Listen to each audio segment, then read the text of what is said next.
समाजमा भएका गतिविधिहरूलाई आधार मानेर नव्य नेपालले प्रस्तुत गरेको छ एउटा कार्यक्रम समाज एक नव्य दृष्टि। यस कार्यक्रममा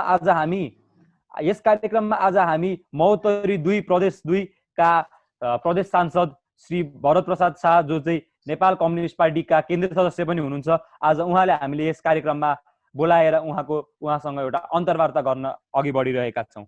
आज समाज एक नव्य दृष्टिको दोस्रो श्रृङ्खलामा म तपाईहरूको सञ्चालक प्रयास ओझा तपाईहरूलाई नमस्कार गर्न चाहन्छु र साथसाथै आजको यस कार्यक्रममा हामीसँग हुनुहुन्छ हाम्रो प्यानल अफ एक्सपर्ट्स जो चाहिँ हाम्रो नव्य नेपालको बोर्ड मेम्बर पनि हुनुहुन्छ, नव्य नेपालको सहसभापति र सहसंस्थापक प्रज्वल नेपानेज्यू र नव्य नेपालको सहसंस्थापक र उपसभापतिज्यू शिरीष कुमार बोहरा।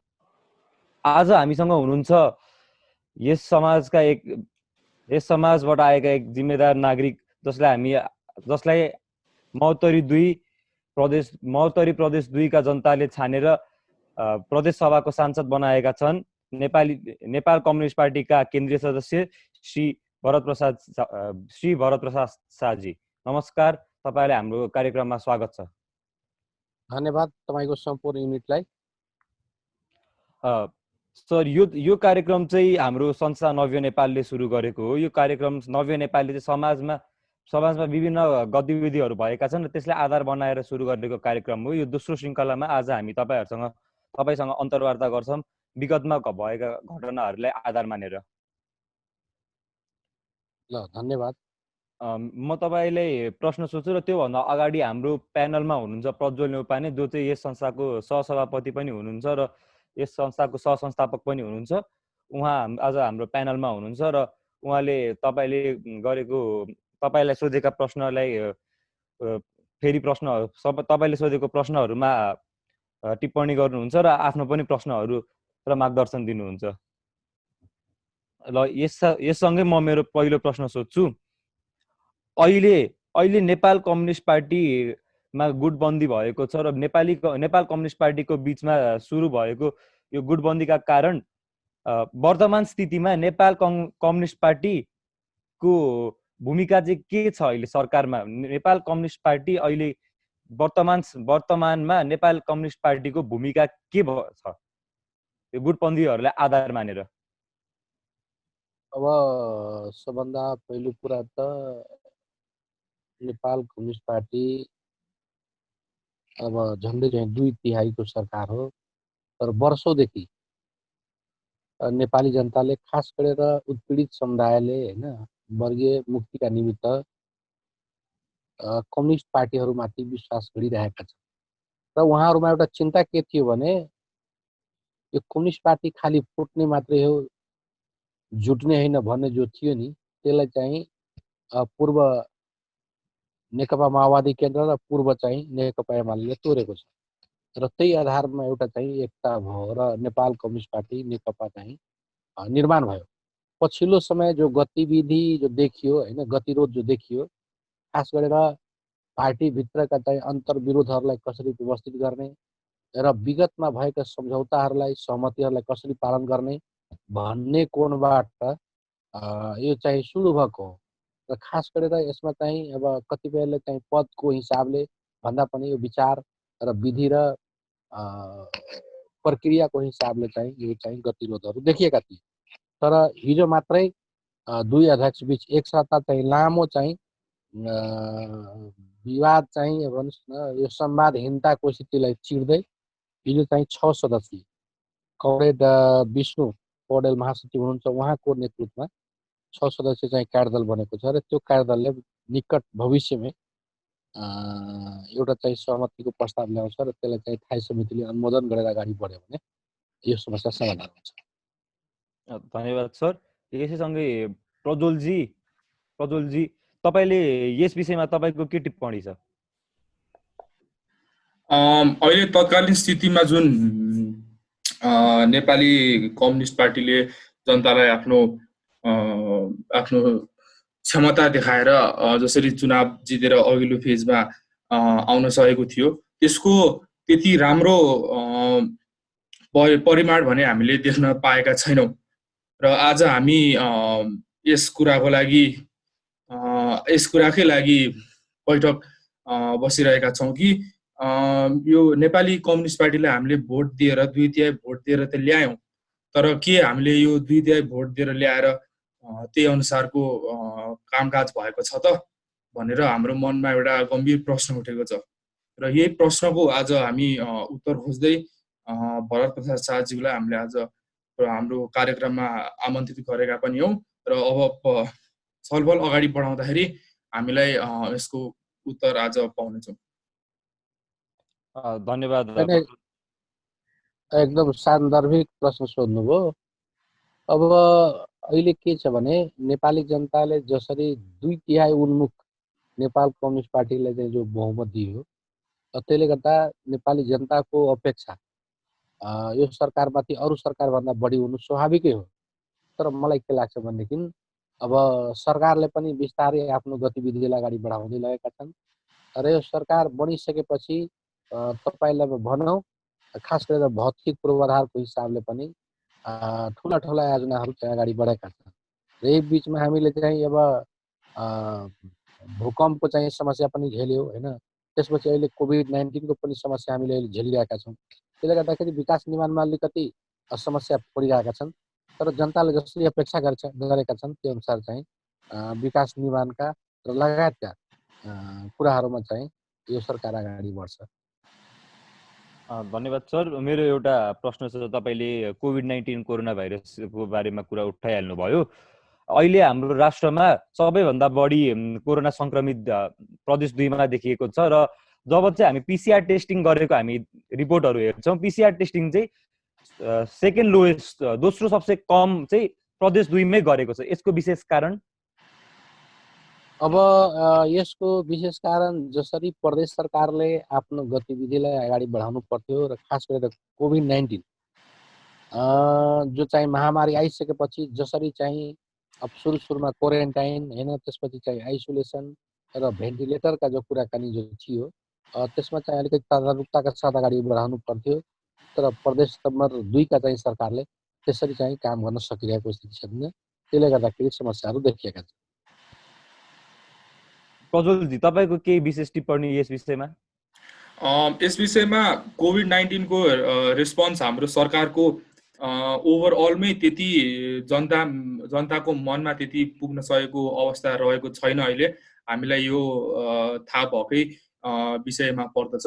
त्यसकारण यो प्रदेश नम्बर 2 मै केन्द्रीकृत भएर यस्तो किन भयो भन्ने प्रश्नको हामीलाई त उत्तर त मिलिसक्यो।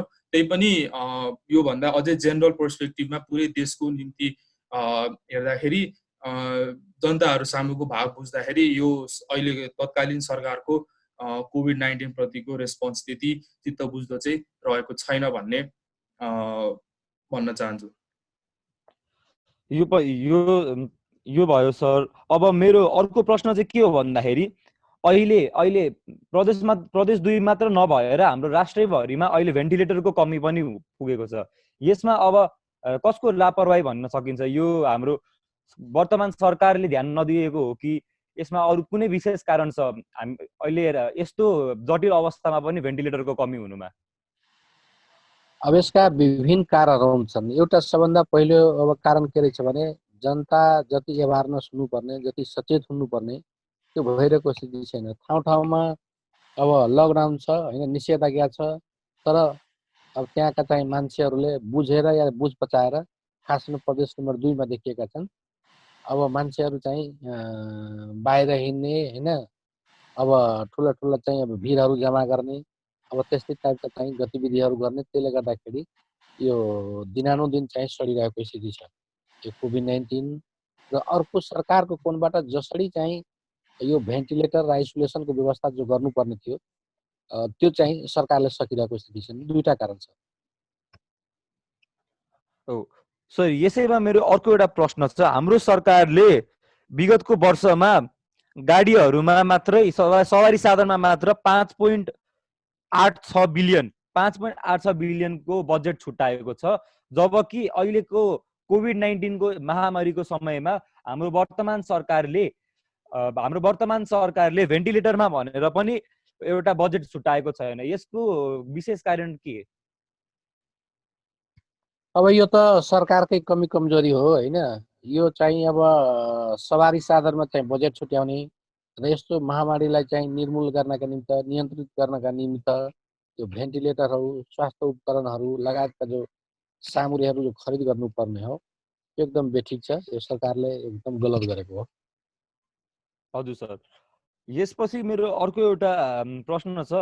अहिले कोभिड-19 महामारीका कारण संसारभरै एउटा त्रास फैलिएको छ। विभिन्न ठुला राष्ट्रहरूको पनि आर्थिक गतिविधि अस्तव्यस्त हुन पुगेको छ। यसै समयमा हाम्रो राष्ट्र नेपालमा अहिले नेपाल कम्युनिस्ट पार्टीको सरकार छ। नेपाल कम्युनिस्ट पार्टीले अबको दिनमा आर्थिक गतिविधिहरूलाई सुधार्ने के कस्तो उद्देश्य राखेको छ?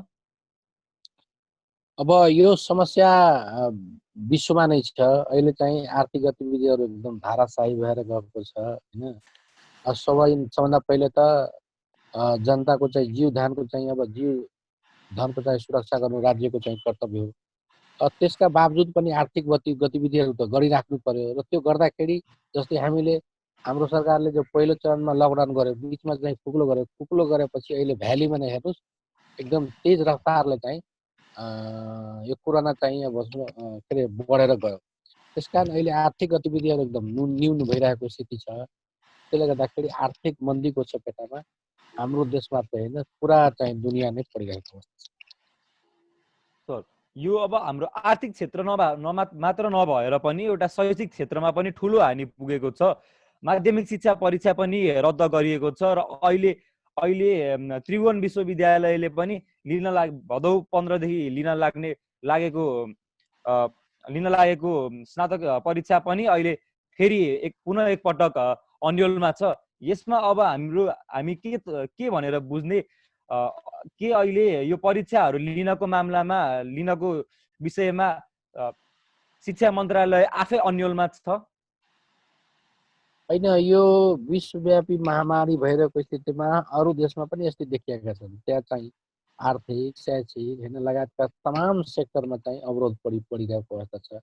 र मेरो विचारमा अहिले चाहिँ अब बच्चाको चाहिँ पढाइ सुचारू गर्ने अनि त्यसपछि एक्जामहरू लिने, यसले गर्दाखेरि के हुन्छ भने झन् चाहिँ यो चाहिँ महामारी फैलिएर जान्छ, अनियन्त्रित भएर जान्छ। त्यसकारण चाहिँ अहिले जबसम्म एउटा नियन्त्रण अवस्थामा जाँदैन यो चाहिँ कोरोना भाइरस, तबसम्म खुला रूपमा चाहिँ शैक्षिक गतिविधि गर्नु चाहिँ बेठी होला जस्तो लाग्छ मलाई।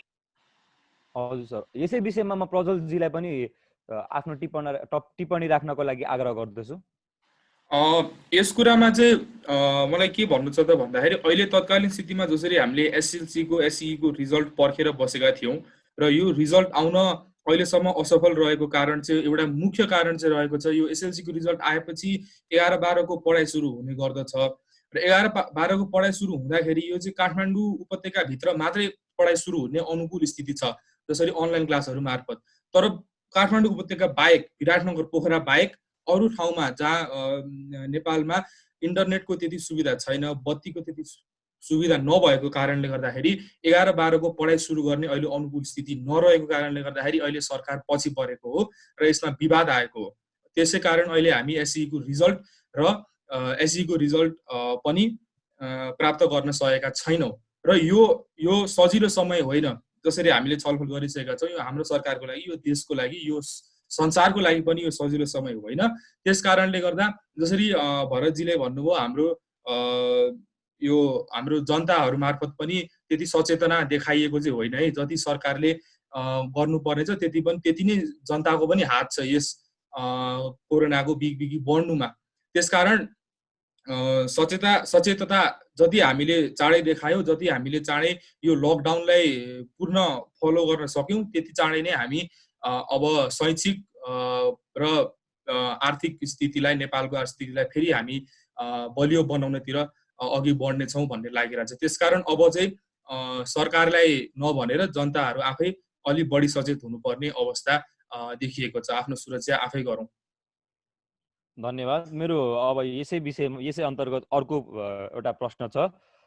अहिले काठमाडौँ उपत्यकाभरिमा कोरोना संक्रमितको संख्या बढेको छ। दैनिकी रूपमा 80-85 वटा संक्रमित फेला परेका छन् अहिले काठमाडौँ उपत्यकाभरिमा। यसै कुरामा पनि अहिले विभिन्न प्रस्तावहरू आइरहेछ काठमाडौँ उपत्यकालाई नै कर्फ्युमा कर्फ्यूमा 21 दिनसम्म लग्ने हो कि पुनः एकपटक राष्ट्रगत लकडाउन सुरु गर्ने हो कि यसमा सरकार एउटा निष्कर्षमा पुग्न नसकेको हो कि यसको अरू कुनै कारण छ सर?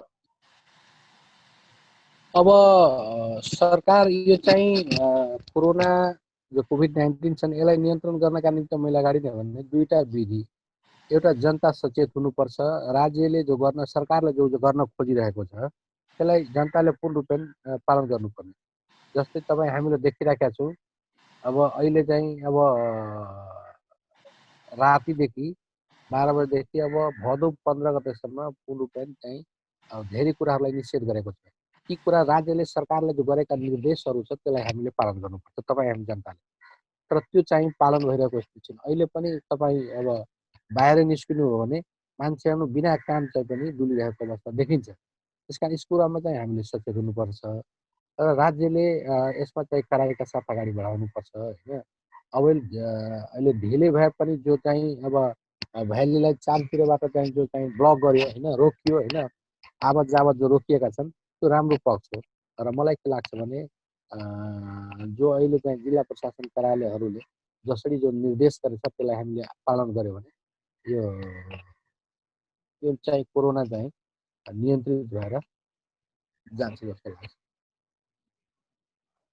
धन्यवाद सर। मेरो अब अर्को एउटा प्रश्न छ। अहिले कोरोना भाइरसको महामारीकै बेलामा एउटा ठुलो विवाद उठेको थियो जुन चाहिँ थियो सीमा विवाद। यस विषयमा पनि निकै चर्काचर्की भएको थियो र यसै विषयमा हाम्रो आदरणीय प्रधानमन्त्री श्री केपी शर्मा ओलीज्यूले पनि एउटा विशेष टिप्पणी गर्नुभएको थियो जसमा चाहिँ उहाँलाई भारतले पनि धेरै आलोचना गर्यो जुन चाहिँ थियो राम नेपालका हुन् भनेर। यो विषयमा पनि ठुलो एउटा कन्ट्रोभर्सी उठ्यो भन्न सकिन्छ। यसमा एउटा सरकारको नेतृत्व गर्ने मान्छेले यस्तो एउटा टिप्पणी गर्दाखेरि सरकारमा भएका व्यक्तिहरूको धारणा के हुन्छ र हामी जनताले पनि यसलाई कुन रूपमा लिन सक्छौँ? होइन, यो एकदम बेठिक हो। यो धारणा जो पछिल्लो समय हो सरकार प्रमुखले चाहिँ यसरी धारणा ल्याउने होइन। उहाँले केही अब तथ्यको आधारमा भनेको रहेछ भने त्यसको प्रमाणित हुनु पर्यो होइन। हामीसँग पुरातत्व विभागहरू छन्, त्यसले गर्दा त्यहाँलाई अनुसन्धान गर्छ, अनुसन्धान गरेपछि ठिक के बेठिक ल्याउनुहुन्छ। त्यस कारण सरकारले र सरकार प्रमुख र प्रधानमन्त्री जो बोल्यो त्यो बेठिक हो। यसै विषयमा मेरो अर्को एउटा प्रश्न पनि छ। अब सीमा विवादको बारेमा भन्नु पर्दाखेरि यो सीमा विवादको मुद्दा भनेको चाहिँ पटक पटक उठिरहेको हुन्छ। हामी इतिहासमा हेर्ने हो भने पनि लगभग 6 महिना 1 वर्षमा यो विवाद उठिरहेको हुन्छ। यसको मूल कारण के हो? अब यसको मूल कारण चाहिँ अब समय समयमा चाहिँ सीमाहरूको आवधिक हुनुपर्ने हो। जस्तै दुईटी देशका चाहिँ प्रतिनिधिहरू मिलेर जो चाहिँ जङ्गे पिलरहरू छ पिलरहरूलाई मर्मत सम्हार गर्ने, तिनीहरूलाई व्यवस्थित गर्ने, त्यहाँको स्थानीय जनतालाई त्यो चाहिँ सीमाको बारेमा सुसूचना दिने र दुईटी देशका प्रतिनिधिहरूले जो चाहिँ विगतमा चाहिँ खास गरेर यो तराईतिर बाढीको बेलामा चाहिँ पिलरहरू बगाउने गरेका छन् र ती बगाइसकेका पिलरहरूलाई चाहिँ मर्मत सम्हार गर्ने र चाहिँ नयाँ जडान गर्ने भन्ने कुरामा चाहिँ सरकार र खास गरेर दुईटी देश चाहिँ यसमा चाहिँ अलिकति चाहिँ अब केन्द्रित हुनुपर्ने, तर त्यो भइरहेको स्थिति छैन। र अहिले चाहिँ अब सेटेलाइटको चाहिँ जमाना आइसकेपछि खास गरेर चाहिँ यो डिजिटल मार्फत पनि सीमालाई चाहिँ अनुगमन गरिराख्नु जस्तो लाग्छ। त्यो नभएर मात्रै समस्या आएको। यसै विषयमा प्रज्वलजी तपाईँ आफ्नो धारणा प्रस्तुत गर्न सक्नुहुन्छ। यो सीमा विवादको कुरा चाहिँ मलाई कस्तो लाग्छ त भन्दाखेरि यो एउटा आर्थिक जुन डिफरेन्स छ यो भारत र नेपाल बीचको, यही आर्थिक डिफरेन्सको मार्फत यो जहिले यो सीमाको विवाद आउने गरेको मैले देखेको छु।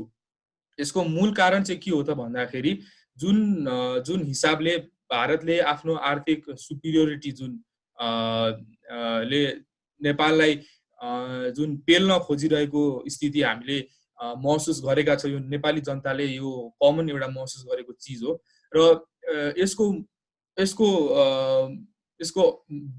जुन मेन रिजन छ, जुन मुख्य कारण छ, यो त्यही आर्थिक डिफरेन्समै लुकेको जस्तो मलाई लाग्छ। र अर्को कुरा भनेको यो पटक पटक आउनु, यो इस्युको पटक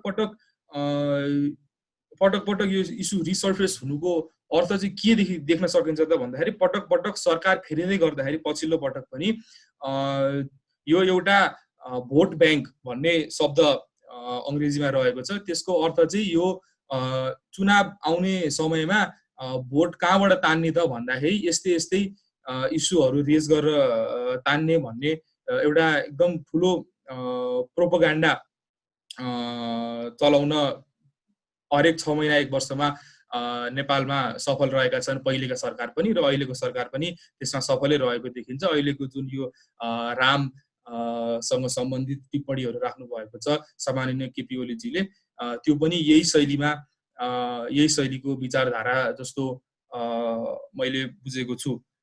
त्यसै कारण अहिले यस्तो दायाँ बायाँ कुराहरूमा जसरी मैले सुरुमै भनिहालेँ, नेपाल सरकारको कोभिड-19 रेस्पोन्स प्रति हामी खुसी छैनौँ।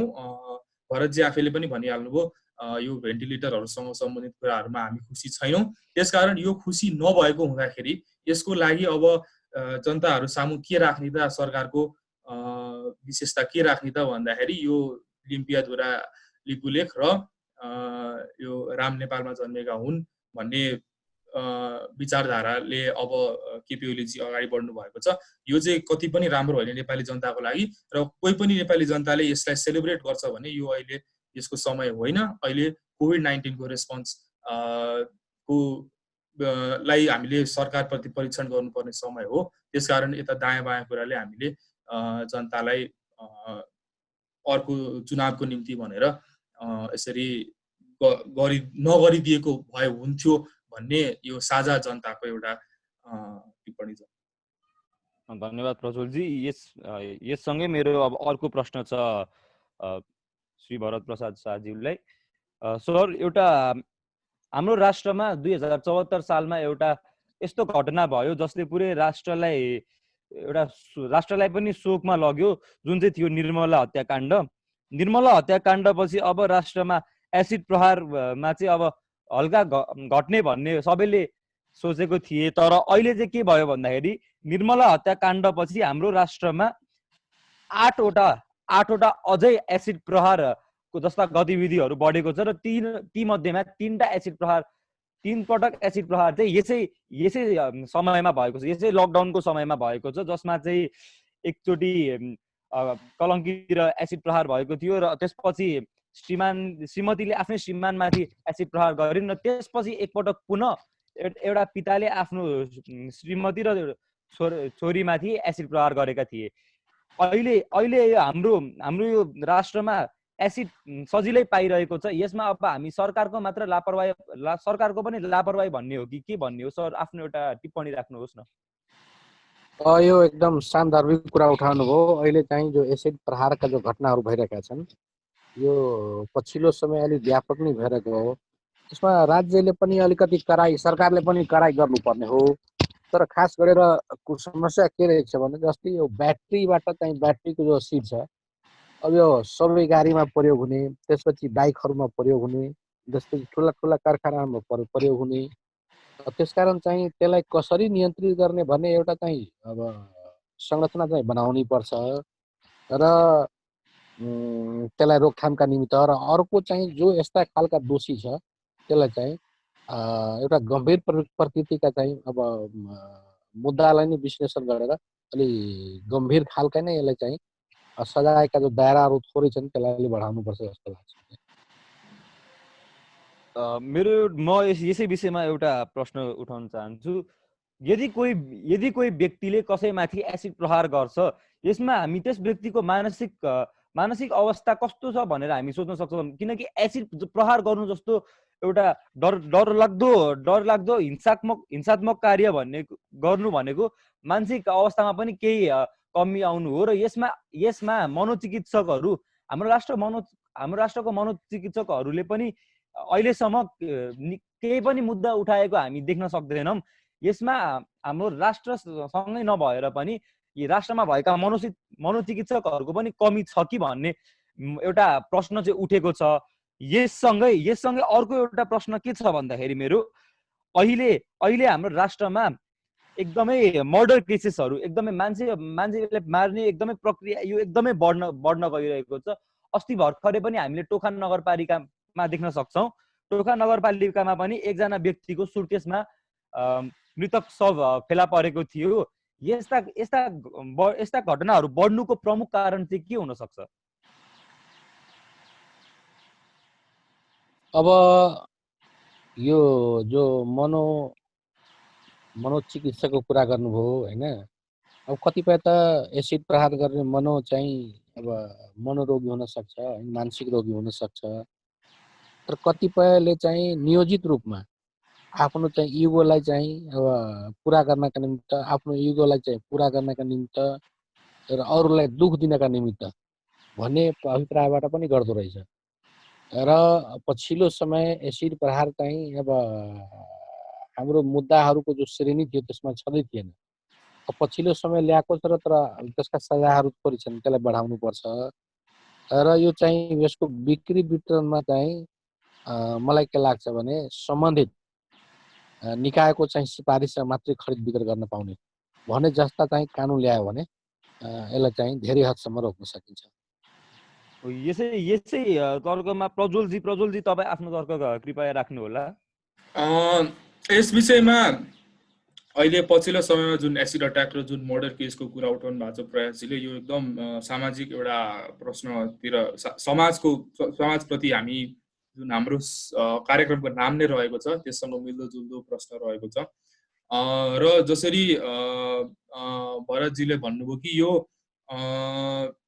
मानसिक कमी मात्रै नभएर यो एउटा निजी अवस्था, निजी मानिसको एउटा इगोसँग पनि म्याक्सिमम मानसिक भन्दा बेसी त्यो कुरामा बेसी जोडिएको भनेर हामी पत्र पत्रिकाहरूको स्टोरीहरू पढ्दाखेरि यस्तो खालको स्थिति रहेछ है भनेर हामीले बुझ्न सक्छौँ। त्यसकारण यो चाहिँ त्यतातिर बेसी झुकेको इस्यु हो। र दोस्रो कुरा गर्नुभयो मर्डर केसको बारेमा, र नेपालमा जुन तत्कालीन स्थितिमा यो जुन लकडाउनले गर्दाखेरि सबैको आफ्नो सारा मानिसको दिनचर्या वहन गर्ने यो पुरै फेरिएको कारणले गर्दाखेरि पनि यो समाजमा विभिन्न किसिमका घटनाहरू हामीले देख्न सकेको हौँ कि भन्ने पनि एउटा प्रश्न उठ्दछ। तर यसको मतलब यो होइन कि कोरोना लाग्यो, लकडाउन लाग्यो भन्दैमा मानिसको हत्याकाण्डहरू बेसी हुनुपर्छ भन्ने स्वाभाविक हो, यस्तो कुरा होइन। त्यही पनि यो अस्थिर स्थितिमा समाजले यसको कसरी रेस्पोन्स लिन्छ, समाजको हरेक व्यक्तिले यसको यो अहिले तत्कालीन स्थिति कोरोना भाइरस र यसको लकडाउनको कसरी आफ्नो पर्सनल रेस्पोन्स कस्तो छ त यसमाथि भन्ने हामीले यही कुराहरूबाट जान्न सक्छौँ कि नेपाली समाजले यसलाई कसरी रेस्पोन्स गरिरहेको छ। र जसरी प्रयासजीले भन्नुभयो अहिले हत्याकाण्डहरू, एसिड अट्याकहरू पछिल्लो केसमा आएर बढिरहेको गर्दाखेरि यो त्यति सजिलो समय चाहिँ रहेको छैन है नेपाली समाजको लागि भन्ने कुरा हामी यहाँबाट विश्लेषण गर्न सक्छौँ। यससँगै मेरो अब अर्को एउटा प्रश्न छ। अस्ति भर्खर हामीले देख्न सकेका थियौँ, अस्ति भर्खरै के भएको थियो भन्दाखेरि एउटा हिट एन्ड रन केस आएको थियो जसमा चाहिँ हाम्रो न्यायपालिकाले मानसिक रोगी भनेर त्यस व्यक्तिलाई छोडेका थिए। त यसमा एउटा गम्भीर प्रश्न छ। यसमा अब हामी न्यायपालिकाले राम्रो गरेको भन्ने कि नराम्रो गरेको भन्ने, किनकि कोही मानसिक रोगी डिप्रेसनमा भएको मान्छेलाई छोड्नु या कुनै न्यायगत तरिकाले कारबाही गर्नुको सट्टा मानसिक रोगी भनेर छोड्नु भनेको एउटा हामी यहाँ अब राम्रो भन्ने कि नराम्रो भन्ने, यसमा म श्री भरत प्रसाद शाहज्यूलाई आफ्नो टिप्पणी राख्नलाई आग्रह गर्दछु। होइन, यो मानसिक रोगी यसो एसिड प्रहारमा चाहिँ मानसिक रोगीहरू थोरै देखिएका छन् होइन। मानसिक रोगी नै हो भने त्यसअनुसार अब त्यसको सजायको चाहिँ प्रक्रिया अलिक छोटो हुनसक्छ होइन, उसको सजायको चाहिँ प्रकृति सानो हुनसक्छ। तर जो नियोजित रूपमा, जो इगोको रूपमा जसले चाहिँ एसिड प्रहार गर्छ र मानव सभ्यतालाई एउटा कलङ्कित गर्नेतिर दिशातिर जान्छ र यो जघन्य अपराध गर्नेलाई चाहिँ काराकाराई गर्नुपर्ने हुन्छ जस्तो लाग्छ। हजुर, अब यसै विषयमा मेरो एउटा प्रश्न छ। विगतका 3 हप्तामा एक वृद्ध व्यक्ति शान्तिनगर, कोटेश्वर, नयाँ बानेश्वर अनि त्यसपछि चाबेलमा हिँडिरहेका छन्। उहाँलाई आफ्नो घर पनि कहाँ हो भनेर थाहा छैन। यस व्यक्ति यो कुरा अहिले सामाजिक सञ्जालमा पनि ट्रेन्ड गरिरहेको हामीले पाउँछौँ। यस्तो बेलामा सरकारले, हाम्रो वर्तमान सरकारले यस्ता वृद्धहरूको लागि के गर्न सक्छ र के गर्छ? अब यो वृद्धहरूको लागि मेरो विचारमा जस्तै अब विकसित मुलुकहरूमा अब पहिले जस्तो मान्छे संयुक्त परिवारमा बस्थ्यो होइन, अब चाहिँ एकल परिवारमा बस्न खोज्दैछ र विगतको भन्दा लाइफस्टाइल चाहिँ अब विकसित मुलुकमा पनि र त्यसकै चाहिँ अब निरन्तरता हाम्रो देशमा पनि अब लाइफ चाहिँ पुरा चाहिँ अब स्ट्रगल अनि त्यसपछि बिजी भएको छ। अब यसरी चाहिँ लाइफ चाहिँ स्ट्रगल र बिजी भइरहेको अवस्थामा अहिले चाहिँ अब बुवा आमा छोराछोरी होइन श्रीमान श्रीमती सँगै बस्ने अवस्था नहुन पनि सक्छ। त्यसकारण जस्तै कतिपयका चाहिँ अब छोराछोरी विदेशमा बस्छन् अनि बुढाबुढी मात्रै चाहिँ अब स्वदेशमा नेपालमा बस्ने। अब त्यसकोलाई चाहिँ उसको खाना लाउनेलाई उसको चाहिँ अब हेरचाहको निमित्त ऊ बिरामी पर्यो भने उसको चाहिँ उपचारको कुराहरू त्यसले गर्दाखेरि समस्या भइरहेको छ। त्यसकारण मलाई के लाग्छ भने ठुला सिटीहरूमा जो समस्या देखिरहेका छन् त्यहाँ चाहिँ अलिक व्यवस्थित खालका चाहिँ अलिक सुविधा सम्पन्न चाहिँ वृद्धाश्रमहरू बनाउनुपर्छ। हजुर, यसपछि मेरो अब अर्को एउटा प्रश्न छ जुन चाहिँ हो बाढी पहिरोसँग रिलेटेड। अब यसमा 2072 साल वैशाख 12 गते गएको महाभूकम्पको कारण निकै क्षतिहरू पुगेको छ र अहिलेसम्म पनि, आजका दिनसम्म पनि निकै व्यक्तिहरूले राहत पाउन सकेका छैनन् आजका दिनसम्ममा पनि। र यो अब बाढी पहिरो भनेको चाहिँ हरेक वर्ष आउने गर्छ र विभिन्न प्रकारका नाशहरू गर्छ। यसले गर्दाखेरि घर व्यवहार पनि डुबाएर लान्छ बाढीले र अहिले पनि मान्छेहरूले राहत पाउन सकेका छैनन्। यसमा अब हामी सरकारको मात्र कमजोरी भन्ने हो कि मन्त्रालयको पनि यसमा कमजोरी छ? अब सबभन्दा पहिले त सरकार र मन्त्रालय एउटै कुरा हो। सरकारले मन्त्रालय चलाउने हो, मन्त्री नै सरकारको अङ्ग हो र मन्त्रीले चलाउने हो। अब खास गरेर हाम्रो यहाँ के भइदियो भने यो विपद व्यवस्थापनको लागि एउटा ठुलो छलफलको विषय बनिरहेको स्थिति छ। हाम्रो यहाँ विपद आइसकेपछि चाहे त्यो बाढी पीडितको कुरा होस्, चाहे त्यो पहिरोको कुरा होस् या आगलगीको कुरा होस् या विभिन्न चाहिँ दैविक प्रकृति भूकम्प पछिको कुरा होस्, यो के हुँदो रहेछ भने आइसकेपछि मात्रै हामी लड्ने प्लान बनाउँछौँ। किनभने यो बाढी पहिरो त प्रत्येक साल बर्खायाममा आउने गरेको छ र त्यसको लागि सरकारले जसरी पूर्व तयारी गर्नुपर्ने त्यो गरिरहेको अवस्था छ। जस्तै पूर्व तयारीको अर्थ मैले भने जस्तै कुन पहिरोको निमित्त कुन बस्ती जोखिममा छ त्यहाँका सम्बन्धित चाहिँ जिल्लाका चाहिँ प्राविधिकहरूले त्यसको रिपोर्ट सरकारलाई दिने र सरकारले ती चाहिँ अति जोखिममा रहेको चाहिँ गाउँलाई घरलाई चाहिँ अन्यत्र अलिक सुरक्षित ठाउँमा सार्ने। त्यस्तै बाढी पीडित के अरे भइसकेपछि या पहिरो पीडित भइसकेपछि तिनीहरूलाई खाना लाउनका निमित्त उसको वासस्थान कहाँ राख्ने अनि त्यसपछि त्यसलाई चाहिँ अब त्यसका तिरपालका कुराहरू भयो, उसका लुगाफाटाको कुराहरू भयो होइन, उसको औषधि उपचारको कुराहरू भयो, उसलाई सफा खाने पानीको कुराहरू भयो। यसको बारेमा जब पूर्व तयारी हुनुपर्ने त्यो भइरहेको छैन। यसमा त मैले के देख्छु भने जनताको कोणबाट त होला तर मुख्य त्यसमा सरकारकै नै कमजोरी देख्छु। हजुर, अब यसै विषयमा प्रज्वलजी तपाईँ पनि आफ्नो टिप्पणी राख्नुहोस् र साथसाथै शिरीषजी पनि आफ्नो टिप्पणी राख्नुहोस्। अहिलेको तत्कालीन स्थितिमा जुन बाढी पहिरोको स्थिति रहेको छ यसमा अब भरत प्रसाद शाहजीले भनिहाल्नुभयो यसमा चाहिँ छलफल चल्ने भनेको बाढी पहिरो आइसकेको पछि मात्रको अवस्था रहेको छ र यसको निम्ति चाहिँ सरकारले अब गर्नुपर्ने त हो भन्ने अब हामीले कार्यक्रमको सुरुदेखि नै भनिरहेको छौँ सरकारले के गर्नुपर्ने हो कसो गर्नुपर्ने हो तर भन्नुपर्दाखेरि अन्तिममा फेरि कुरो त्यही आएर टुङ्गिन्छ कि अब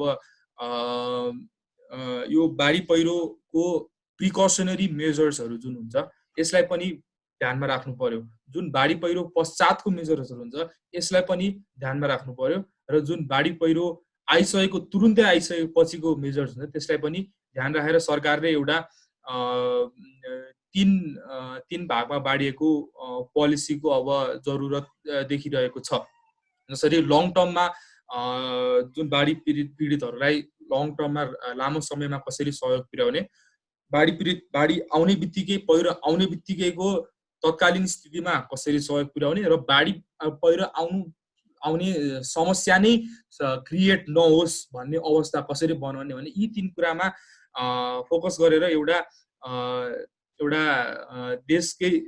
पुरै देशमै इम्प्लिमेन्ट हुने खालको एउटा पोलिसी चाहिँ अब सरकारबाट अहिले यसको माग रहिरहेको छ।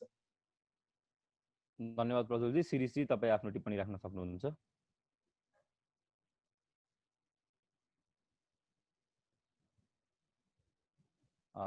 शिरीषजी अघि यहाँ हुनुहुन्न थियो होला त्यसै गरी म शिरीषजीलाई यसको एकचोटि फेरि भनिदिन्छु। हामी अहिले बाढी पीडित र यो बाढी पीडितहरूको बारेमा सरकारको रेस्पोन्स र त्यसको नेपालमा अवस्था कस्तो रहेको छ तत्कालीन स्थितिमा बढ्दो अवस्थामा र हरेक वर्ष पनि भइरहेको कारणले गर्दाखेरि तैपनि हरेक वर्ष भइरहेको कारणले गर्दा भए पनि फेरि अर्को वर्ष त्यति नै चकित देखिन्छ सरकार र मानिसहरू पनि त्यति नै चकित देखिन्छन्। यसको निम्ति अब यसपालि भयो अर्को वर्ष के कसरी रोक्ने भन्ने कुरामा छलफल भएको छैन। यसमा तपाईँको के टिप्पणी छ? डिस्कनेक्ट भन्दै शिरीषजी फेरि हामीसँग डिस्कनेक्ट हुनुभएको छ। हामी अब अगाडि बढौँ।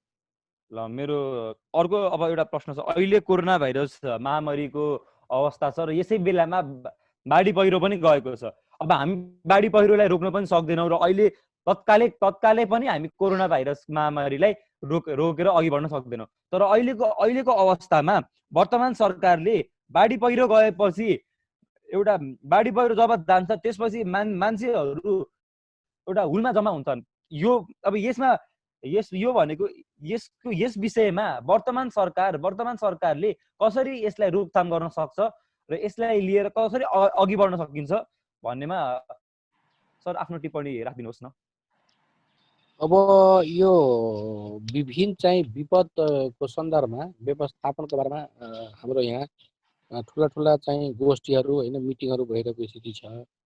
त्यति मात्र होइन, यो विपद चाहिँ नेपालमा मात्र होइन अरू देशमा विकसित मुलुकहरूमा पनि आउने गरेका छन् र सापेक्षिक रूपमा नेपालमा चाहिँ अलि बढी क्षति हुने, जीवधानको चाहिँ क्षति बढी नेपालमा हुने, अरू देशमा अलिक कम हुने, त्यही स्केलको भयो भने त्यस कारण हाम्रो कहाँ चाहिँ विपद व्यवस्थापनको लागि पूर्व तयारी चाहिँ जुन स्केलमा गर्नुपर्ने हो त्यो भइरहेको छैन।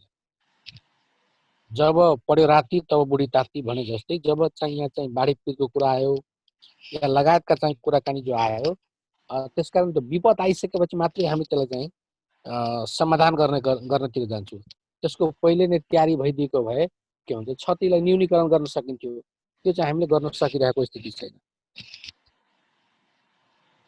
हजुर सर, अब यसमा म एउटा प्रश्न राख्न चाहन्छु। वर्तमान सरकार जुन चाहिँ अहिलेसम्मको सबैभन्दा बलियो सरकार हुनुपर्ने 2/3 बहुमत पनि छ यस सरकारको।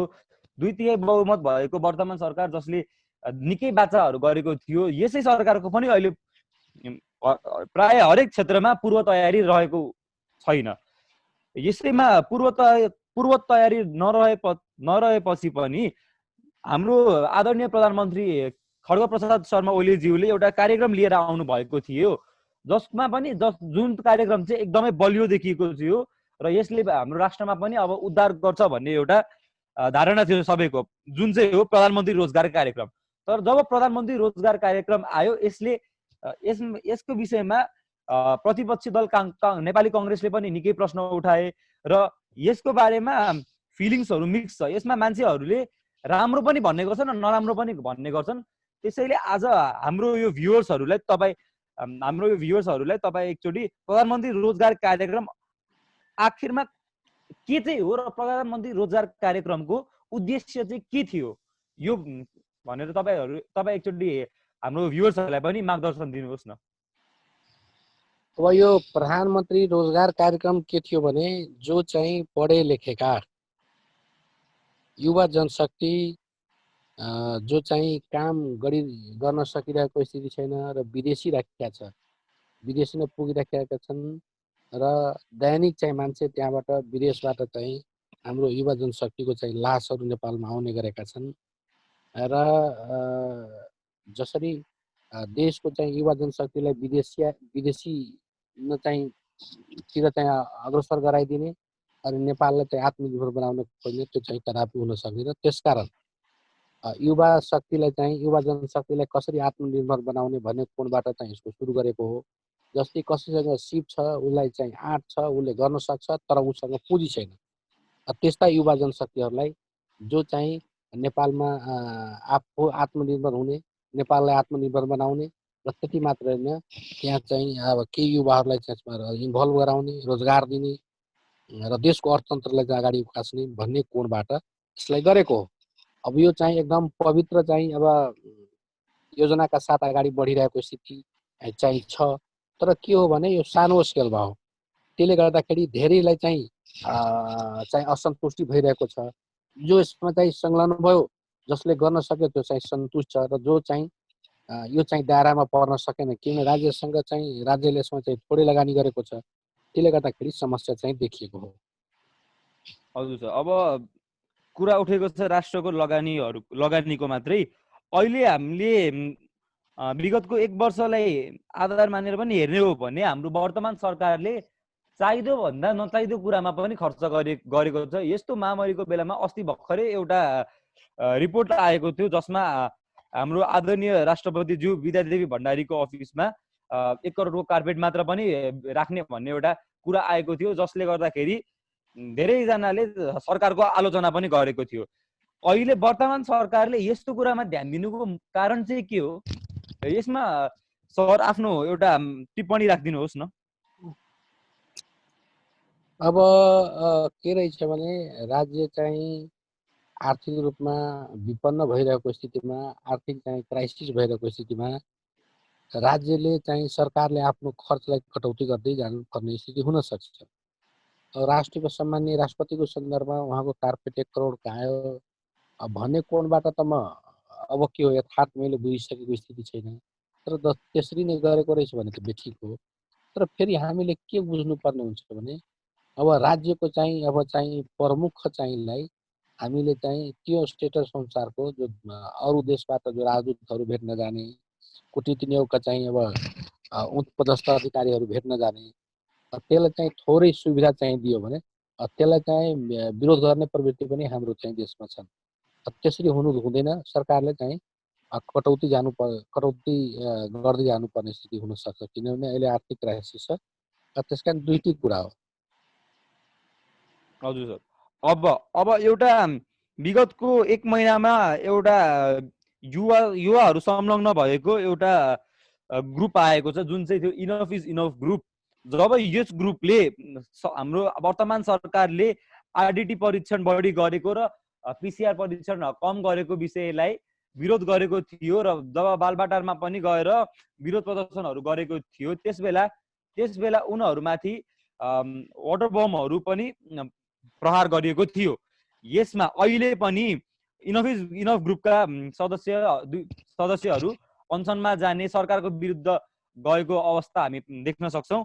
यसै बीचमा उनीहरूको मूल माग भनेको आरडीटी खारेज गरेर पीसीआर परीक्षण गर्नु हो र साथसाथै अहिले यस महामारीमा के कुरा कता खर्च भयो भनेर हिसाब मागेको हो। यसै विषयमा नेपाली कांग्रेसका युवा नेता गगन थापाले पनि प्रतिनिधि सभामा यस विषयमा प्रश्न उठाएका थिए र हाम्रो आदरणीय प्रधानमन्त्रीले यसलाई हाँसोको रूपमा खेलाइदिएर जवाफ दिएका थिए। यो अहिले यस विषयमा जब हाम्रो आदरणीय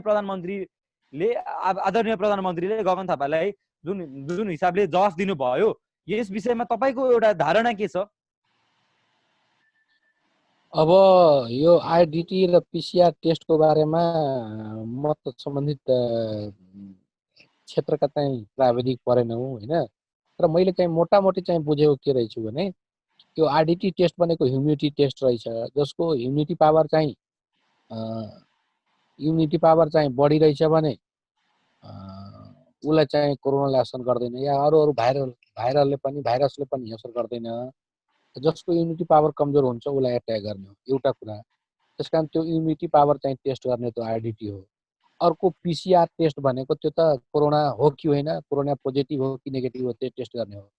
त्यसकारण मलाई लागेको यो आइडिटी टेस्ट चाहिँ जसरी जो पछिल्लो समय जो गर्यो नि, त्यसले कोरोनालाई चाहिँ मान्छेको बुझाइ के थियो भने कोरोना छ कि छैन, कोरोना पोजिटिभ हो कि नेगेटिभ हो भन्ने थियो।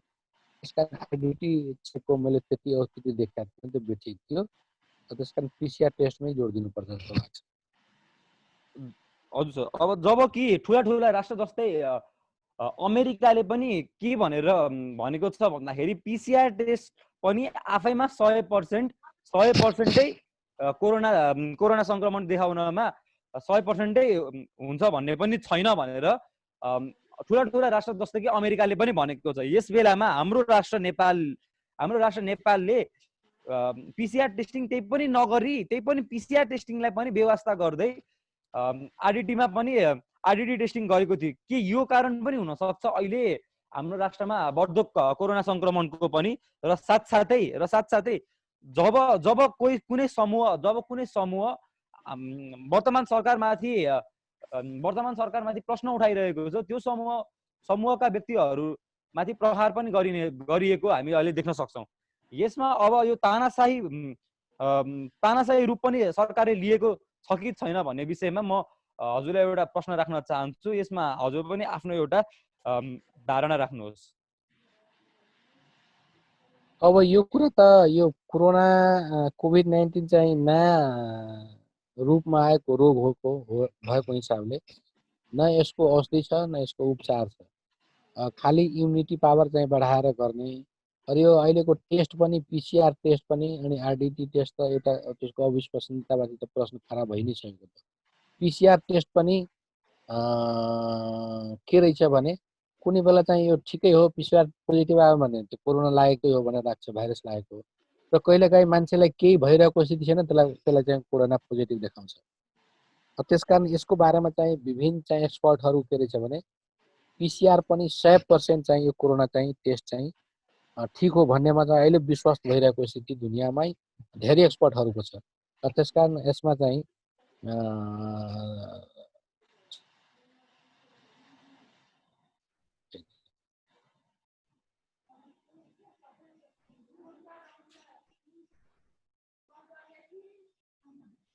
तपाईँ अहिले प्रतिपक्षको भूमिका नेपाली कांग्रेसले खेलेको अहिले प्रतिपक्षको भूमिकामा तपाईँ सहमत हुनुहुन्छ?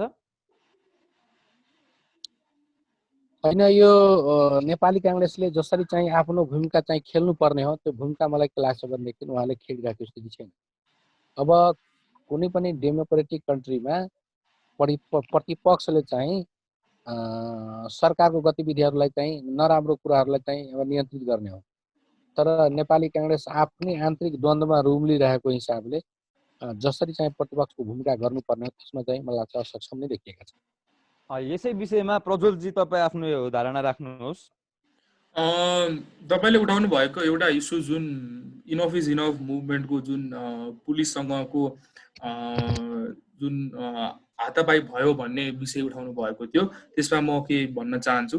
र यसको कुरा के हो त भन्दाखेरि जसरी यो मुभमेन्टको लागि प्रोटेस्टहरू चलाइयो बालुवाटार बाहिर, त्यसमा स्वाभाविकै थियो कि त्यस्तो संख्यामा मानिसहरू भेला भएपछि पुलिसले आफ्नो कदम चाल्छ र पुलिसले बालुवाटार क्षेत्रको सुरक्षाको लागि कुनै पनि थ्रेटको रूपमा कोही पनि प्रस्तुत भएको देखेमा त्यसलाई पुलिसको जिम्मेवारी पनि हो कि यसलाई यो थ्रेटलाई त्यहाँभन्दा बेसी बढ्न नदिउँ भनेर। त्यस कारणले गर्दाखेरि त्यो शैलीमा पर्न गएको बेहोराहरूलाई चाहिँ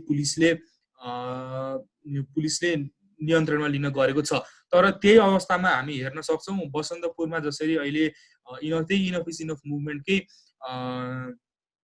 हडताल चलिरहेको थियो, त्यस हडतालमा भने पुलिसले कुनै हस्तक्षेप गर्न पुगेको थिएन। त्यसको कारण चाहिँ त्यो कसैको लागि थ्रेट पनि थिएन र त्यहाँ कोभिड-19 प्रतिको जुन मेजर्सहरू सरकारले दिएको थियो त्यसको पनि केही हदसम्म पालना गरिएको थियो।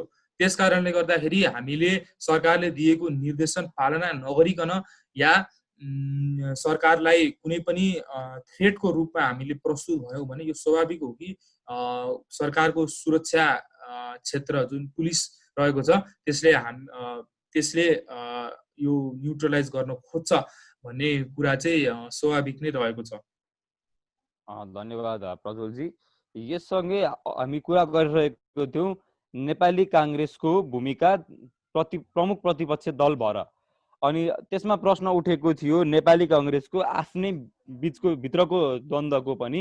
र मेरो एउटा प्रश्न छ यसै विषयमा, नेपाली काङ्ग्रेसको अब आगामी महाधिवेशन हुँदैछ र अहिले महाधिवेशन अगाडि त एउटा महाधिवेशन अगाडि त एउटा पार्टी पनि समूहमा छुट्टिने गर्छ। यसै विषयमा पनि नेपाली काङ्ग्रेसका युवा नेता गगन थापाले पटक पटक सरकारमाथि प्रश्न उठाइरहेका छन्।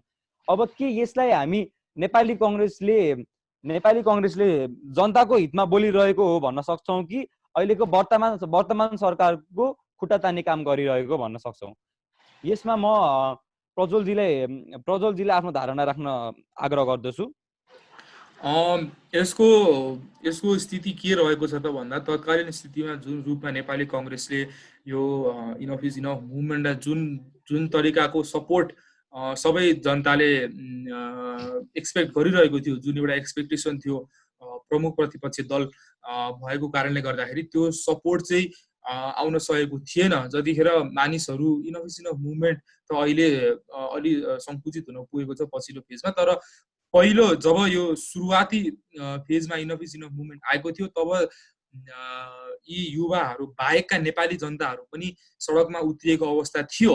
र त्यस अवस्थामा जुन नेपाली काङ्ग्रेसको एउटा बहुमूल्य एउटा अपर्च्युनिटी थियो अबको चुनावको लागि आफ्नो मत आफ्नो पक्षमा पार्नको लागि, तर त्यो मौका यहाँ नेपाली काङ्ग्रेसले गुमाएको भन्ने मेरो अब्जर्भेसन रहेको छ।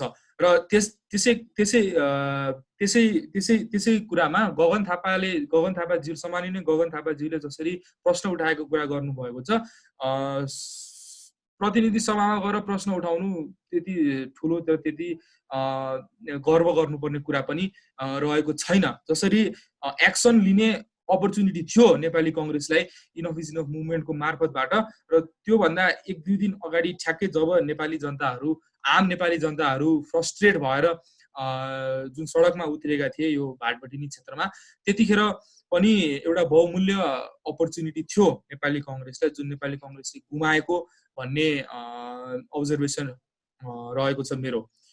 त्यसै गरी जसरी मैले भनिहालेँ प्रतिनिधि सभामा गएर प्रश्न गर्नु भनेको त्यति गर्व गर्नुपर्ने कुरा पनि होइन। यसलाई एक्सनको रूपमा प्रतिपक्षी दलले आफ्नो जुन रूपमा आफूलाई प्रस्तुत गर्नुपर्ने थियो त्यो रूपमा प्रस्तुत हुन भने अलि पछि परेको भन्ने धारणा राख्दछु।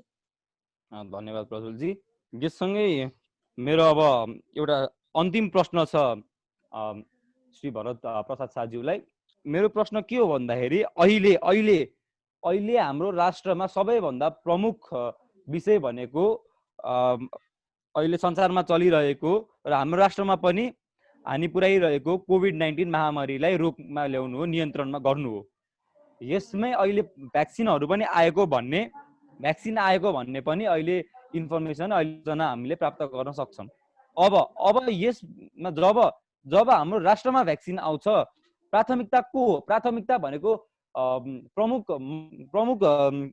प्रमुख दर्जाको मान्छेहरू हो कि यो अब हाम्रो गाउँ घरमा बसेका न्यून न्यून न्यून आर्थिक अवस्था भएको मान्छेहरू पनि हो।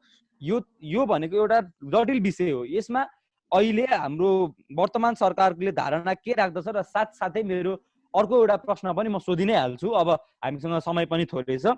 मेरो अर्को एउटा प्रश्न चाहिँ के हो भन्दाखेरि अहिले कोभिड-19 महामारी जबकि हाम्रो सबैभन्दा ठुलो र प्राथमिकताको विषय हुनुपर्छ यसलाई रोकथाम गर्ने र नियन्त्रण गर्ने, तर नेपाल कम्युनिस्ट पार्टीको आन्तरिक गुटबन्दी र आन्तरिक विवादको कारणले प्रधानमन्त्री केपी शर्मा ओलीज्यू, आदरणीय प्रधानमन्त्रीज्यू, उहाँले राजीनामा दिनुपर्ने भनेर पनि विषय आएको छ। र साथसाथै एउटा अहिले के सूचना आएको छ भन्दाखेरि 2.5 वर्षसम्म प्रधानमन्त्री अहिले वर्तमान प्रधानमन्त्री आदरणीय केपी शर्माज्यू बस्ने र 2.5 वर्षमा नेपाल कम्युनिस्ट पार्टीका सह अध्यक्ष पुष्पकमल दाहालज्यू बस्ने। यो एउटा जुन बाँडफाँड गरिएको थियो, अहिले यो विषयलाई पनि ल्याएर अहिले विवाद चलिरहेको छ। यसमा सरकार चलाइरहेको 2/3 बहुमत भएको नेपाल कम्युनिस्ट पार्टीले जुन गरिरहेको विवाद के सही हो कि होइन भन्नेमा म श्री भरत प्रसाद शाहज्यूलाई आफ्नो धारणा राख्न चाहन्छु, धारणा राख्नको लागि आग्रह गर्न चाहन्छु र साथसाथै शिरीषजी र प्रज्वलजी पनि आफ्नो धारणा राखिदिन म निम्ताउन चाहन्छु। अब तपाईले उठाउनुभयो यो भ्याक्सिन आइसकेपछि, हाम्रो नेपालमा आइसकेपछि कहाँबाट सुरु गर्ने? पहिलो कुरा त रुसले चाहिँ अब बनायो, तर त्यो बनाएको भ्याक्सिनमै विश्वसनीयता चाहिँ अब के बारेमा चाहिँ धेरै प्रश्नहरू उठिरहेको स्थिति छ। या भोलि पर्सि अब रुस बाहेक अरू देशले नै पनि बनायो भने, या चाइनाले बनायो, या इन्डियाले बनायो, या चाहिँ अमेरिकाले बनायो, या जुनसुकै मुलुकले बनाए पनि मेरो विचारमा, मेरो बुझाइमा जहाँका जनता बढी चाहिँ संक्रमित छन्, त्यहाँ जोखिम बढी छ, त्यहाँबाट सुरु गर्नुपर्छ। र दोस्रो क्राइटेरिया जहाँ चाहिँ भिडभाड चाहिँ बढी हुन्छ, जहाँ कोरोना संक्रमण हुने ठाउँहरू बढी छन्, जस्तै तपाईलाई भनौँ सहरहरू र हाट बजारहरू, त्यहाँ चाहिँ मान्छेको चहल पहलहरू बढी हुने, मान्छेहरूको चाहिँ उठबस चाहिँ बढी हुने, त्यस्ता ठाउँमा चाहिँ प्राथमिकता साथ अगाडि बढाउनु पर्छ। यो पहिलो प्रश्नको जो जवाफ मलाई लागेको त्यो हो। अर्को चाहिँ नेपाल कम्युनिस्ट पार्टी नेकपाको बीचको जो कुरा उठाउनु भयो, तपाईँले एकदम सान्दर्भिक कुरा उठाउनु भएको छ। पहिलो कुरा त दुईटा पार्टी एक ठाउँमा एउटा पार्टी बन्दा, र त्यो बन्नुभन्दा पनि अलिकति अगाडि लान चाहन्छु म। जब वाम गठबन्धन बन्यो, वाम गठबन्धनको बेलामा दुईटा अध्यक्ष बीच, कमरेड प्रचण्ड र कमरेड ओली बीच सहमति भएकै हो। त्यो बाहिर पनि आयो, त्यो मिडियामा पनि आयो। 2.5 वर्ष पहिले चाहिँ ठुलो पार्टी भएको हिसाबले कमरेड ओलीले चाहिँ सरकार चलाउने, र त्यसपछि सायद 2.5 वर्ष चाहिँ कमरेड प्रचण्डले चलाउने। तर पछिल्लो समय र अर्को सम्मति के भने, पार्टी एकता भइसकेपछि पार्टीको बैठकको चाहिँ माने अध्यक्षता आलो पालोमा गर्ने, एउटाले एक दिन गर्ने भने अर्कोले अर्को दिन गर्ने, यसरी चाहिँ बैठकको चाहिँ अध्यक्षता आलो पालो गरेर गर्ने। तर के भइदियो भने त्यो कमरेड ओलीबाट चाहिँ त्यो चाहिँ सम्भव भएन। उहाँले त्यसरी चाहिँ त्यसलाई चाहिँ अब एउटा चाहिँ मूर्त रूप दिन सक्नु भएन। तपाईँ हामीले देखेको विषय हो, तपाईँको सचिवालयको बैठकमा कहिले चाहिँ एउटा कुर्सी आफ्नो मात्रै अगाडि राख्ने, अरू बाँकी चाहिँ सबै पछाडि हालिदिने, कहिले चाहिँ दुईटा कुर्सी राख्ने, चाहिँ अरू सदस्यहरू चाहिँ साइडमा बस्ने। यो कुरा निरन्तर रूपमा चल्दै आइरहेको विषय हो। र त्यसपछि जब अध्यक्ष कमरेड प्रचण्डलाई अहिले जो कतिपय मान्छेले पद लोलुपता भनिरहेका छ, पदको लागि झगडा भनिरहेको छ, त्यसो तपाईँलाई स्मरण गराउन चाहन्छु, जब वाम गठबन्धन ले चाहिँ अत्यधिक सिट जितिसकेपछि त्यो बेला नेपाली काङ्ग्रेस र मधेस केन्द्रित दलले तपाईँलाई म लेखेर दिन्छु, तपाईँ 5 वर्ष चाहिँ प्रधानमन्त्री बन्नुहोस् र पूर्व नेकपा एमालेसँग सहकार्य गर्नुहोस्, र उहाँलाई चाहिँ त्यो पदको लोभ भएको भए त 5 वर्षमा त उहाँले त प्रधानमन्त्री हुने त विश्वसनीयता छिटै थियो। ती पनि ती नेपाली काङ्ग्रेस र मधेस केन्द्रित दलले बाहिरबाट समर्थन गर्ने।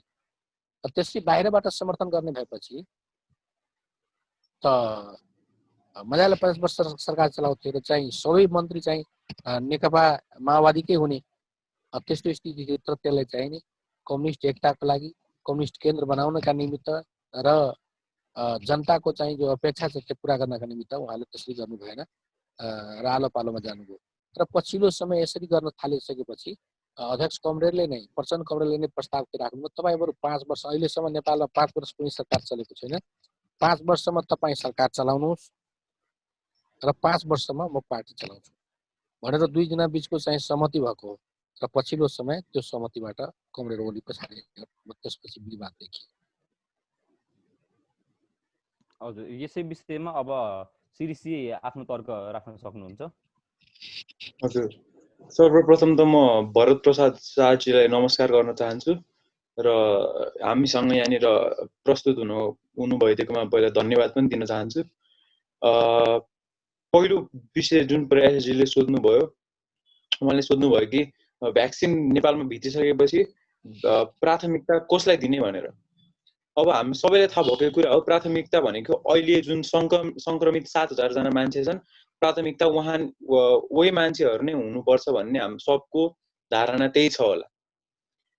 अनि अर्को कुरा के छ भनेपछि प्राथमिकता त हुन्छ नेपालमा जहिले पनि लजहरू बनिरहेको हुन्छ, तर एक्जिक्युसनमा मेन प्रब्लम जहिले एक्जिक्युसनमा आउँछ। र यस्तै स्थिति हामीले पहिला पनि देखिसकेका छौँ। 2015 को त्यो महाभूकम्पको बेला पनि त्यत्रो राहत नेपालमा भित्रियो, त्यत्रो फरेन एड नेपालमा भित्रियो, तर त्यत्रो पैसा हामीले कहाँ प्रयोग भयो भनेर देखेका छैनौँ। त्यसै गरी मेरो लागि के छ भनेपछि मेरो एउटा मात्रै सङ्कोच के छ भनेपछि के नेपालमा भ्याक्सिन भित्रिसकेपछि पनि त्यसको सही उपयोग हुन्छ भन्ने मेन कुरा चाहिँ मेरो लागि त्यो छ। अनि म भरत प्रसाद शाहजीलाई अर्को एउटा प्रश्न पनि गर्न चाहन्छु। जस्तै उहाँले भन्नुभयो कि अब हामी सबैलाई थाहा छ कि यो प्रधानमन्त्री रोजगारी कार्यक्रम अहिले असफल हुन पुगेको छ। यहाँ न्युजमा केसम्म आएको छ भनेपछि 100 दिनसम्म हामी रोजगारी दिन्छौँ भनेको मान्छेहरूलाई 20 दिन पनि नपुगिकनै 11,000 रुपियाँ दिएर रफादफा गरिएको अवस्था छ।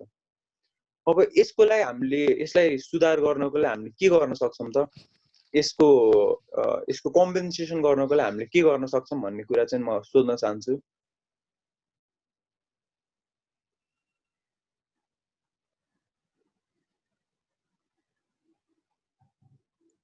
अब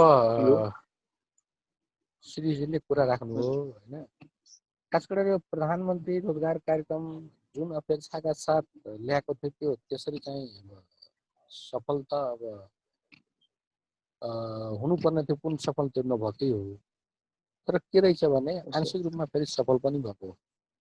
किनभने जसरी चाहिँ जनताहरू र हाम्रो खालि युवा जनशक्तिहरू जो विदेशी नै पुगिरहेको स्थिति छ, त्यसलाई कसरी रोक्ने र आफ्नो चाहिँ स्वदेशमै ल्याउलाई स्वदेशकी सिप प्रयोग गरेर स्वदेशमै चाहिँ आत्मनिर्भर कसरी बनाउने र यो माध्यमबाट पनि देशको चाहिँ जिडिपी माथि ल्याउन सकिन्छ भन्ने महान उद्देश्यका साथ सुरु गरेको। तर के बुझ्यो भने यसमा चाहिँ खास चाहिँ मान्छेहरूको चाहिँ हालिमुहाली हुने, पहुँचको आधारमा चाहिँ त्यो बजेट चाहिँ त्यो अनुदानहरू चाहिँ वितरण हुने, त्यसले गर्दाखेरि समस्या देखिएको। तर उद्देश्य त महान छन् र यसलाई चाहिँ अब प्राथमिकता आधारमा चाहिँ कार्यविधि बनाएर कसलाई चाहिँ दिने, कसलाई नदिने, कसलाई कति दिने र कसलाई कति नदिने भन्ने कुराको चाहिँ निर्पोल गर्नुपर्छ। त्यसरी गर्यो भने तपाईँ हामी हेरौँ न, अहिले पनि बाहिरबाट खास गरेर जो युरोपियन कन्ट्रीहरूबाट या खाडी मुलुकबाट कतिपय युवाहरू चाहिँ त्यहाँबाट 2-4 पैसा कमाएर फर्किसकेपछि नेपालमै तपाईँ हेर्नु होला भने कोही चाहिँ बाख्रा पालन गरेर, कोही चाहिँ बङ्गुर पालन गरेर, कतिपयले चाहिँ स्ट्रिक पालन गरेर, कतिपय चाहिँ माछा पालन गरेर र व्यावसायिक खेती गरेर पनि अहिले आत्मनिर्भर बनिरहेको स्थिति छ। त्यस कारणले चाहिँ नकार्न सकिन्न।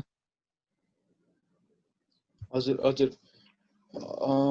तर अब एउटा अर्को प्रब्लम पनि के आएको छ भनेपछि अब जस्तै हामीले यो एउटा कार्यक्रमलाई, हाम्रो यो प्रधानमन्त्री रोजगारी कार्यक्रमलाई चाहिँ अब हामीले ल यसले एउटा हामीलाई नोक्सान मात्रै नगरेर भयो नि, यो फेल मात्रै असफल मात्रै नभएर पनि थोरै रूपमा यो सफल पनि भएको छ भन्ने कुरा छ।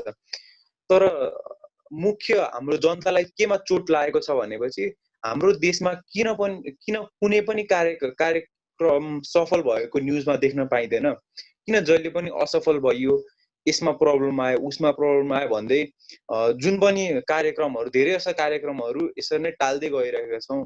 यो कार्यक्रम अझै पूर्ण रूपमा सफल भइदिएको भए त अझै धेरै फाइदा हुन्थ्यो भन्ने आशा चाहिँ जनताले राखेका छन्। अनि त्यही कुरा म भरतजीलाई भन्न चाहन्छु। ठिक छ, तपाईँले सन्दर्भिक कुराहरू उठाउनुभयो। अब हाम्रो यहाँ दुईटा छ के ट्रेन्ड टेन्डेन्सी, खास गरेर यो स्वतन्त्र जो मिडिया कुरा छ नि, राज्यको चौथो अङ्क चाहिँ मिडिया हुन्छ होइन। त्यो हिसाबले मिडियाको जो भूमिका जसरी हुनुपर्ने त्यहाँ पनि समस्या देखिन्छ। अब तपाईँलाई म एउटा उदाहरण दिउँ। अब पहिलो चाहिँ नेपालको राष्ट्रपति रामवरण यादव उसले बनिसकेपछि अब होला रामवरण यादवको चाहिँ आर्थिक स्थिति चाहिँ बलियो होला, तर भोलि कोही चाहिँ एकजना चाहिँ निम्न स्तरका मान्छे जसलाई खान पुगिरहेका छैन र हाम्रो संविधानले के निर्देश गरेको छ भने नेपालको चाहिँ अब सरहदभित्र रहेका र नेपाली नागरिकता वंशज नागरिकता प्राप्त गरिसकेको व्यक्ति जो सुकै पनि नेपालको राष्ट्रपतिको उम्मेदवार हुन पाउने।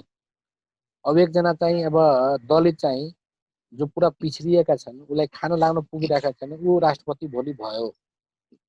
राष्ट्रपति पदबाट झडिसकेपछि उसले चाहिँ त्यहाँबाट चाहिँ उसको कार्यावधि सकिसकेपछि राज्यले उसलाई एउटा गाडी दियो, उसलाई चाहिँ सुरक्षाको लागि चाहिँ सुरक्षा निकाय दियो, त्यसपछि उसको सचिवालय दियो, बस्नलाई चाहिँ उसको भाडा दियो भने त्यसलाई हामीले विरोध गर्छौँ र हामीले भन्दा पनि यो पत्रकार मित्रहरूले चाहिँ त्यसलाई विरोध गर्छ।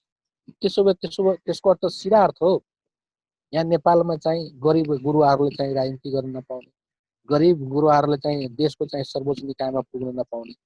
त्यसकारण कतिपय कुराहरू मिडियामा पनि पूर्वाग्रह हिसाबले आउँदो रहेछ कि सबै त्यस्ता छैन होला, तर केही त्यस्ता प्रवृत्तिका पनि छन्। त्यसकारण मलाई लागेको चाहिँ जस्तै जो राम्रो काम गर्न खोजिरहेको, जस्तै कोही चाहिँ विदेशबाट दुःख पाएर नेपाल फर्किसकेपछि उसले चाहिँ व्यावसायिक खेतीतिर गयो भने या सानोतिनो चाहिँ उसले चाहिँ घरेलु उद्योगहरू गर्यो भने त्यसलाई त सबै निकायले, सरकारी निकायले पनि अर्ध सरकारी निकायले पनि त्यहाँका चाहिँ जनताले पनि नागरिक समाजले पनि त्यति मात्र होइन र त्यहाँ प्राविधिकहरूले पनि र चौथो अङ्कका मिडियाका साथीहरूले पनि त्यसलाई त प्रोत्साहन गर्नुपर्ने हो। तर कतिपय कुरामा उसले 10वटा कुरा ठिकै आउँछ, एउटा नराम्रो गर्यो भने त्यसलाई चाहिँ हाइलाइट गरेर 10वटा कुरालाई चाहिँ उसले इग्नोर गरिदिन्छ। यस्ता प्रवृत्तिबाट पनि हजुर, यो प्रविधि मिडियाको यस्तो प्रविधि मिडियाको मिसकम्युनिकेसन फैलाउने प्रविधि हामी सबलाई यसको यो छ भन्ने हामी सबैलाई थाहा नै छ, तर हामी सबैले यसलाई यसको विरोध गर्नुपर्छ, यसको खण्डन गर्नुपर्छ। तर साथसाथै अर्को कुरा पनि के उठ्छ भनेपछि श्रीजी म तपाईँलाई काट्न खोजेँ, तपाईँको आवाज अलिक क्लियरली आएको छैन, एकचोटि माइक दिन।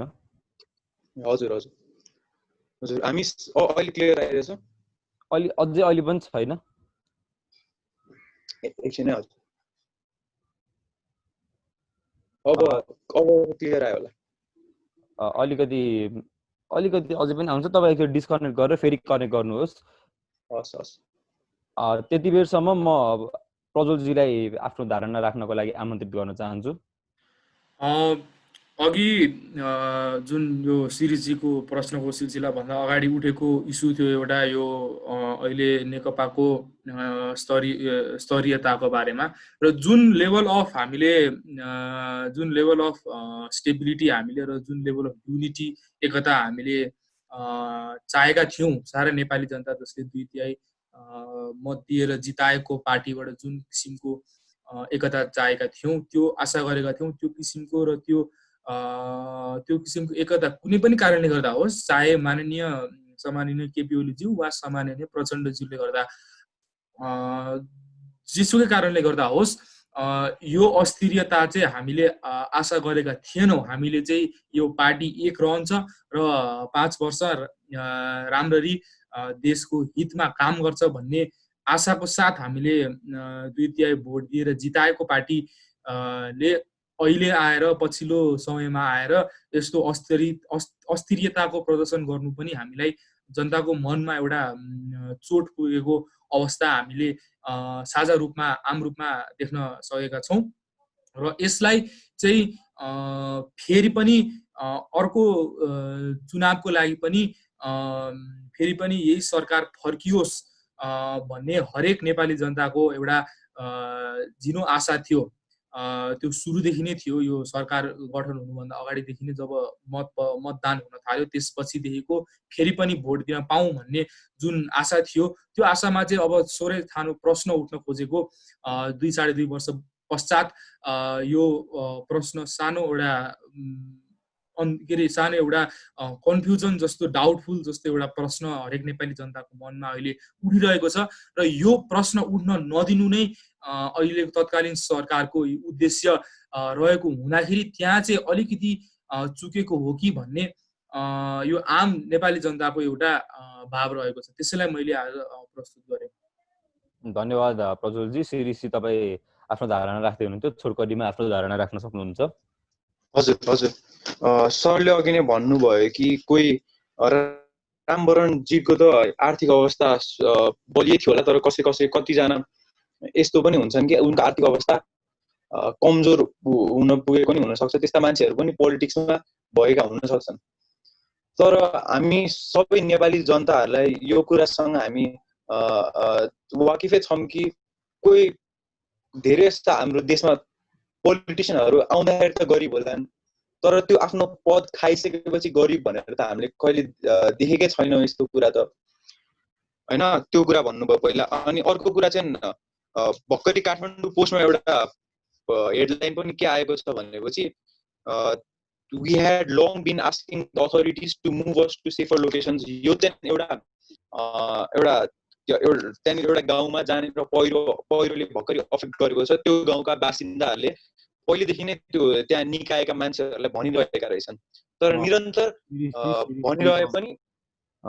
क्षमा प्रार्थी छु म तपाईँसँग, तपाईँको आवाज अझै पनि क्लियर आएको छैन, त्यसैले अलिकति छोटकरीमै आफ्नो तर्कहरू प्रस्तुत गरिदिन म आग्रह गर्न चाहन्छु।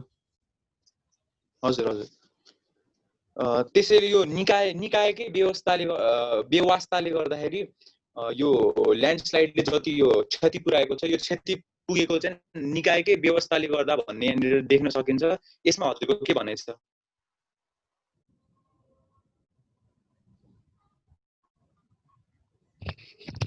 अब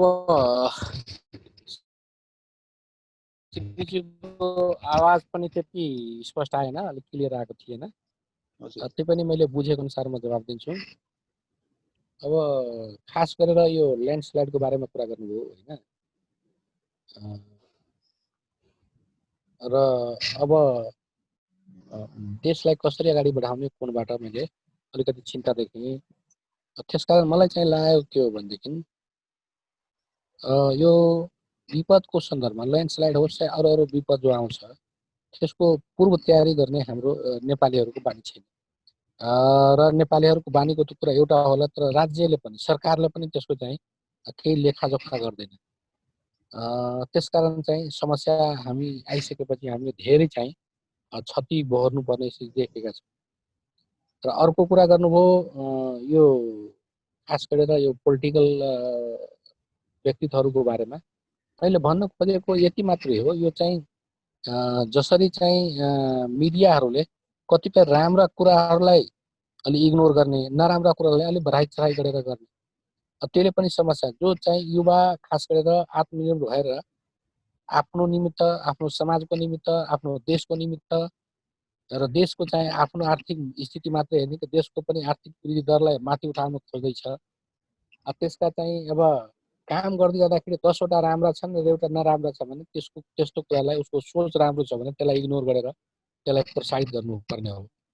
र कतिपय सन्दर्भमा कतिपय मिडियाका साथीहरूले के गर्दो रहेछ भने एउटा कुरा नराम्रोलाई चाहिँ धेरै ठुलो बनाइदिने र 10 वटा कुरालाई चाहिँ एकदम सानो बनाइदिने, त्यसलाई चाहिँ देखाउँदै नदेखाउने।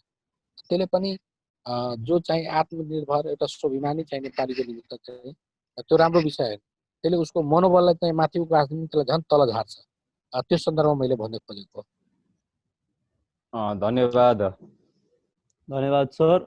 अब म यस अन्तर्वार्तालाई निष्कर्षमा पुर्याउनु अघि एउटा अन्तिम प्रश्न म सोध्छु।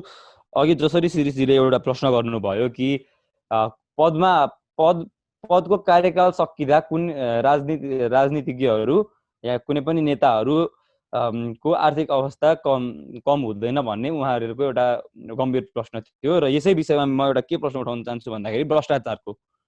अहिले हाम्रो राष्ट्रमा विगतका धेरै वर्षमा हामीले होइन इतिहासको पाना पल्टाएर हेर्न सक्छौँ। भ्रष्टाचार नामको एक गतिविधि जहिले पनि अघि आइरहेको छ र यसका विभिन्न केसेसहरू पनि हामी अख्तियार दुरुपयोग आयोगले रिलिज गर्दाखेरि हामी देख्न सक्छौँ। र साथसाथै हालै गोकुल प्रसाद बास्कोटाजीको 70 करोडको जुन विवाद थियो, यसले एउटा 2/3 बहुमत भएको सरकारमाथि पनि एउटा ठुलो प्रश्न, एउटा गम्भीर प्रश्न उठेको थियो।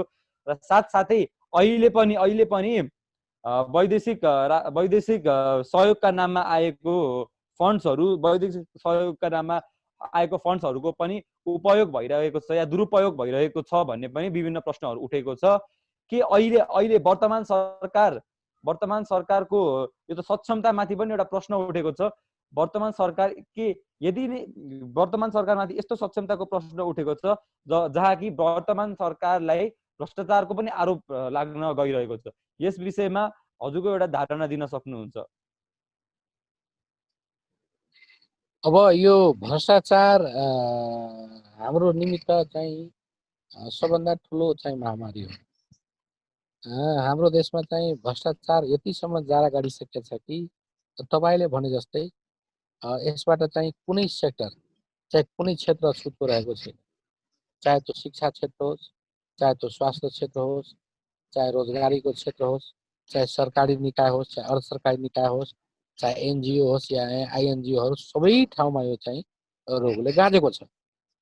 अब यसको मूल चाहिँ मैले कुरा यसो चाहिँ कहिलेकाहीँ चिन्तन गर्छु। मलाई लागेको चाहिँ यसको जरा चाहिँ अब तलदेखि माथिसम्म जोडेको छ। तपाईँ जहाँ पनि कार्यालय सहयोगीदेखि लिएर कार्यालय प्रमुखसम्म, र त्यसपछि यी चाहिँ सेटिङमा चाहिँ त्यहाँभन्दा माथिल्लो निकायमा, प्रदेश स्तरमा, त्योभन्दा माथिल्लो निकाय चाहिँ अब विभाग हो, त्यसपछि चाहिँ अब मन्त्रालय लगायतका सबै जोडिएका छन्।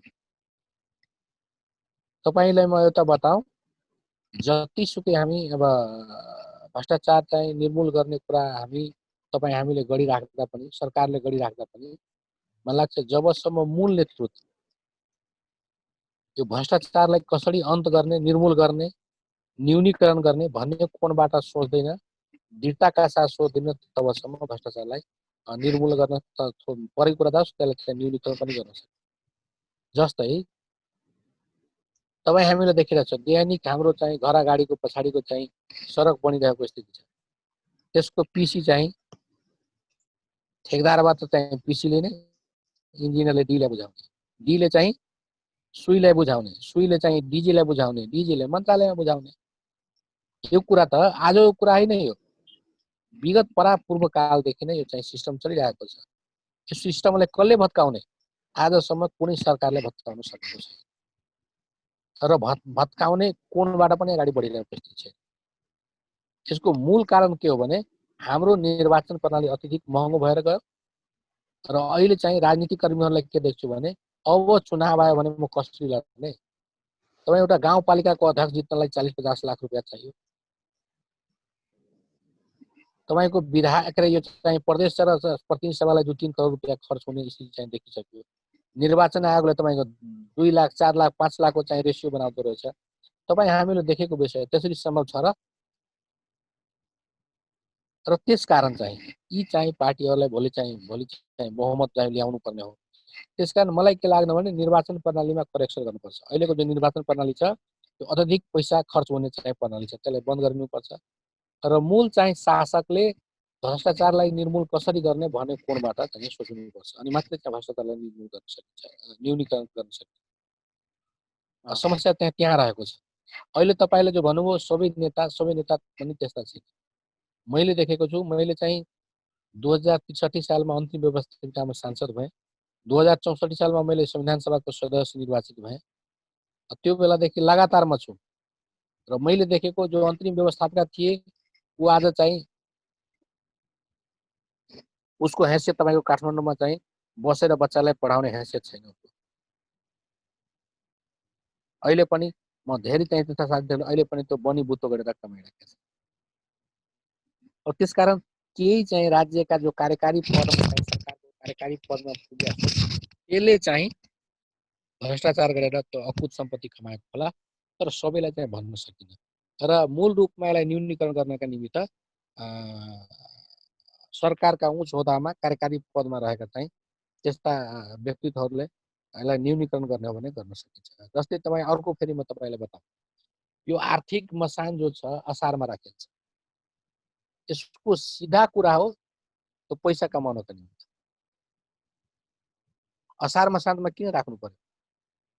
तपाईँको सबै सामग्रीहरू असार मसान्तमा हाम्रो बानी के छ भने नेपालमा उसले अहिले चाहिँ सबै सरकारी निकायहरू अहिले सुतेर बस्छ, चाहे स्थानीय तह होस् चाहे प्रदेश चाहे सङ्घ सुतेर बस्छ। जब चैत वैशाख हुन्छ त्यसपछि उसले चाहिँ टेन्डरको प्रक्रियाहरू सुरु गर्छ या चाहिँ उपभोक्ता समितिलाई काम दिने प्रक्रिया सुरु गर्छ। त्यो गर्दा गर्दै जेठ हुन्छ अनि काम सक्दा सक्दै तपाईँको असार आइपुग्छ। असारको बेलामा तपाईँ हामीले बुझेकै विषय जो चाहिँ सिमेन्टको अनि डन्डीको या बालुवा गिटीको जो मूल्य हुन्छ थोरै हुन्छ त्यो बढेर जान्छ, लेबर कस्ट बढेर जान्छ, सामग्रीहरू खेर जान्छ। त्यही पनि के छ भने हाम्रो बाटाको चाहिँ असारमा सबै गर्नु पर्छ। यसलाई तपाईँको म बताइदिउँ, यो असार मसान्तलाई तपाईँको चैत मसान्तमा झारिदियोस्, आधी भ्रष्टाचार तपाईँको कम हुन्छ। असार मसान्तमा सडक बनायो अनि भोलि अख्तियार या अरू चाहिँ अनुगमन गर्ने निकाय गयो भने बाढीले बगाइदियो, पानीले बगायो भनेर भनिदिँदाखेरि त सजिलो छ नि त। चैत मसान्तमा काम भयो भने त उसले वैशाखमा बगायो भनेर त भन्न पनि मिल्दैन, वर्षा पनि हुँदैन, बाढी पहिरो पनि हुँदैन। तर यो गर्न चाहँदैन, कुनै पनि सरकारले चाहिँ गर्न चाहिरहेको छैन। त्यसले गर्दाखेरि दिन प्रतिदिन भ्रष्टाचार मौलाउँदै गइरहेको छ। धन्यवाद भरत प्रसादज्यू। अब हामीहरू समय पनि हेर्दै सकिन पुगेको छ र म आज यस कार्यक्रमलाई निष्कर्षमा लानुभन्दा अगाडि तपाईँले आफ्नो एकदमै बिजी स्केड्युलबाट हाम्रो यस कार्यक्रममा आउन समय निकाल्नु भएको हुनाले म तपाईँलाई आफ्नो मनबाटै धेरै धेरै धन्यवाद दिन चाहन्छु। र साथसाथै आजको यस समाज एक नव्य दृष्टिको दोस्रो श्रृङ्खलामा प्यानलको भूमिका निभाएका हाम्रो बोर्ड मेम्बर्सहरू, हाम्रो सहसभापति महोदय प्रज्वल नेपानेज्यू र हाम्रो उपसभापति हाम्रो यस संस्थाको शिरीष कुमार बोहराज्यूलाई पनि म धेरै धेरै धन्यवाद दिन चाहन्छु। र अन्त्यमा यस कार्यक्रमलाई अब सकाउनुभन्दा अगाडि आगामी दिनहरूमा पनि वर्तमान सरकारले राम्रो काम गर्छ र हाम्रो राष्ट्रले पनि अब विकासको बाटोतर्फ अघि बढ्छ र अब कोरोना भाइरसलाई छिटैभन्दा छिटो शीघ्र अब नियन्त्रण गर्छ भन्ने आशा राख्दै म यस कार्यक्रमलाई टुङ्ग्याउन चाहन्छु। नमस्कार, जय नेपाल।